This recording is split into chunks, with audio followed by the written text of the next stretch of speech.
produtos químicos provenientes das tintas. Além de Prisciliano Silva e Locatelli, Ângelo Guido foi o outro mestre de Pinali. Ângelo Guido foi um pintor, escultor, gravador e crítico de arte ítalo-brasileiro.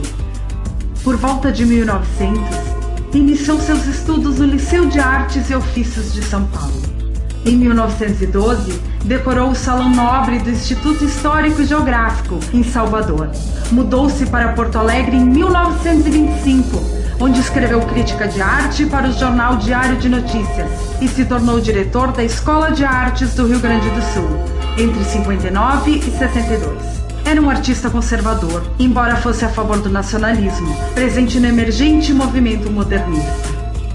O trabalho de pesquisa particular do artista, aliado às influências de seus mestres, vai definir sua técnica como impressionismo neoacadêmico, a proposta visual do impressionismo com o estudo do academicismo. Pinali procurava não teorizar sobre seu trabalho. Sei que ao pintar ele não partia de uma ideia abstrata.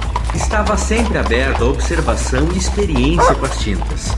Era muito exigente com todo o trabalho artístico e intransigente ao imediatismo de titulações. Para Pinali, obra de arte só seria resultante de muitos anos de treino, orientados pela vocação e sensibilidade. Pinali foi um artista extraordinário, porque ele era capaz de pintar qualquer coisa. Hoje em dia está muito raro esse tipo de artista. Figura humana, anatomia, cenas de casarios, naturezas mortas, paisagens de tudo que é tipo. Ele fazia não só o quadro, ele fazia a moldura também. E ele ia no marceneiro aqui em Montenegro e cortava e esquadrava. E ele pegava uma série de quadros e fazia o mesmo tipo de moldura. Era caçador também. Gostava de caçar e gostava de tirar o prato. Caçava pela região de Quaraí. Ao invés de matar as capivaras, aproveitava as excursões para quase só pintar as paisagens. Naquele tempo não tinha arquitetos em Montenegro, né? Só alguns engenheiros. Ele que desenhou a nossa casa, a planta e tudo, e fazia aquelas pedrinhas, tudo que tinha ali do lado. E nós dois éramos desenhistas também. Eu fazia desenho arquitetônico, plantas de casa, e ele também fazia isso. Além dos projetos que ele tinha de decoração, de construção de casas.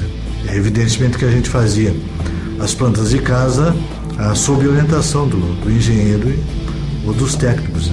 Eu vi projetos de lanchas que ele fez por hobby, por querer, porque eu gostava realmente de fazer, né?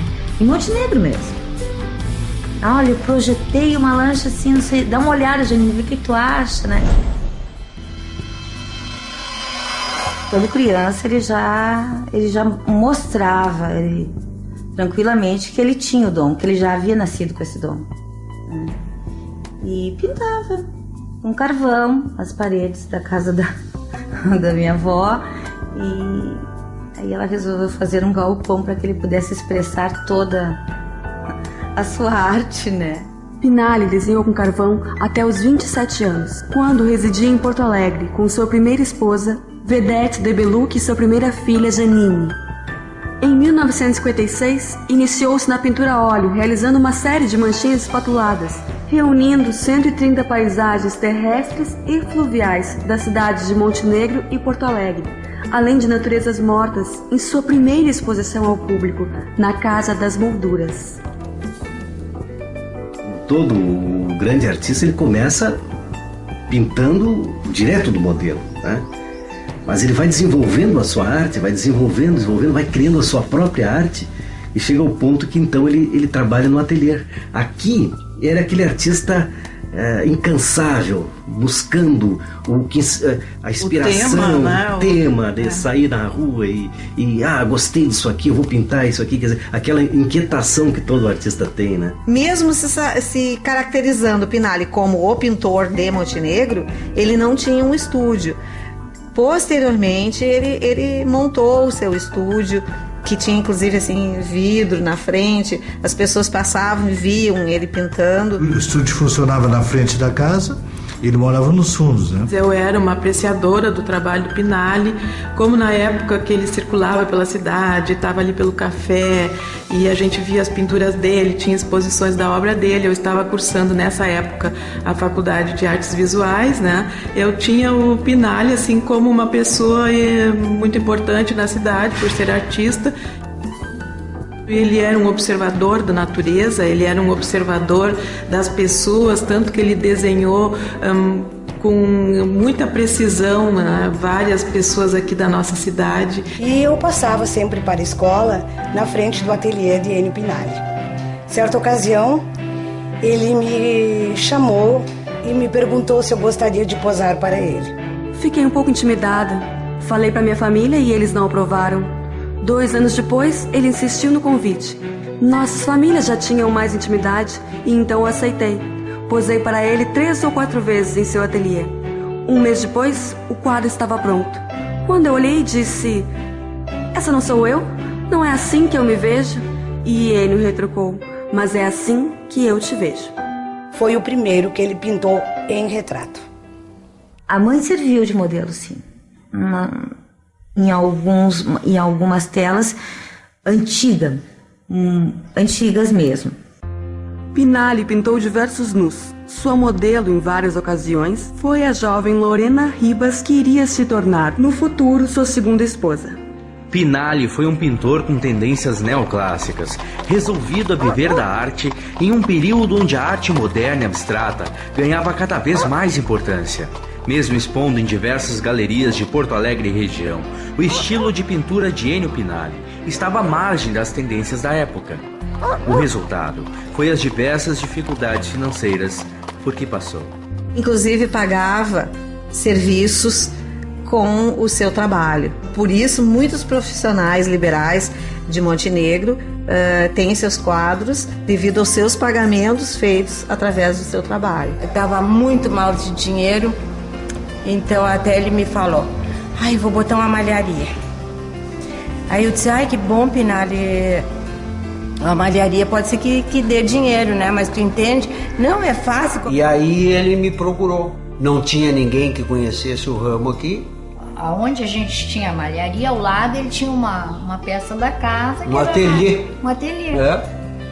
Era tudo. Mas o coitado também foi só aquilo, depois ele não dava para outro negócio. O negócio dele era a arte. E esse aí foi o grande motivo da separação dos meus pais. A minha mãe não compreendia e não aceitava, né? Porque ele era proposto vários trabalhos, bons trabalhos. Ele chegou a trabalhar, mas meu pai era totalmente dedicado à arte. Ele queria a arte, ele respirava a arte. Tirar a arte era tirar o ar dele. Mas ele vivia da arte, né? Vivia da arte. Vivia da arte. Quer dizer, são poucos artistas conseguiram isso. Viver só da arte.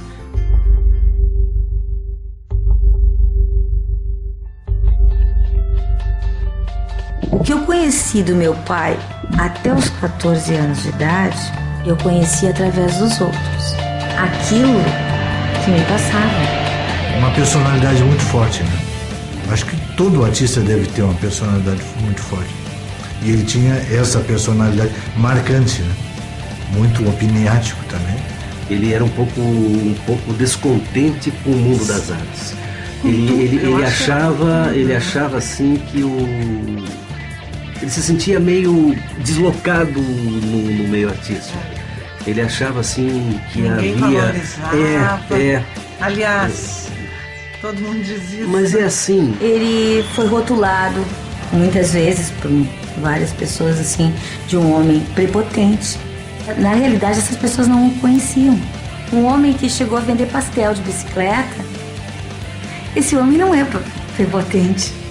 Ele tinha 2 grandes virtudes que confundiam, então, acredito eu, com prepotência. Porque ele era honesto. Porque ele dizia o que pensava. Eu posso dizer que eu fui conhecer o meu pai aos 14 anos de idade. Aí eu conheci o pai. Eu conheci o homem, eu conheci o artista. Mas ele era valorizado. Isso aqui nas melhores galerias